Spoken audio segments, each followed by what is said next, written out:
இப்போது ரீசெண்ட் டைமாக சண்டாளருங்கிற ஒரு வார்த்தை தமிழ்நாடு அரசியலில் ரொம்பவே சர்ச்சைக்குரிய வார்த்தையாக மாறினதை நம்ம கேள்விப்பட்டிருப்போம்.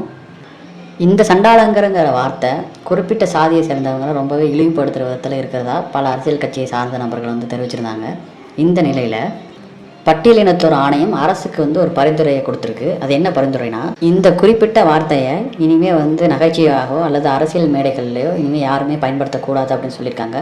அப்படி மீறி பயன்படுத்தினா வன்கொடுமை தடுப்பு சட்டத்தின் கீழே அவங்கள வழக்கு பதிவு செய்ய வேண்டும் என்று பரிந்துரைச்சிருக்காங்க. இதை அரசுக்கு யார் பரிந்துரைச்சிருக்குது அப்படின்னு பார்த்தீங்கன்னா, தமிழ்நாடு ஆதி திராவிடர் மற்றும் பழங்குடியினர் மாநில ஆணையம். அண்மையில் முன்னாள் முதல்வர் கருணாநிதி குறித்து நாம் தமிழர் கட்சியை சார்ந்த சாட்டை துரைமுருகன் இந்த வார்த்தையை பயன்படுத்தி கொஞ்சம் இழிவாக பேசியிருப்பார். அதுக்கப்புறம் தான் இந்த வார்த்தை ரொம்பவே பேசுபொருளானது.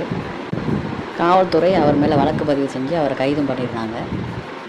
இந்த நிலையெல்லாம் வச்சு தான் ஆணையம் தமிழக அரசுக்கு இந்த பரிந்துரையை கொடுத்துருக்கு.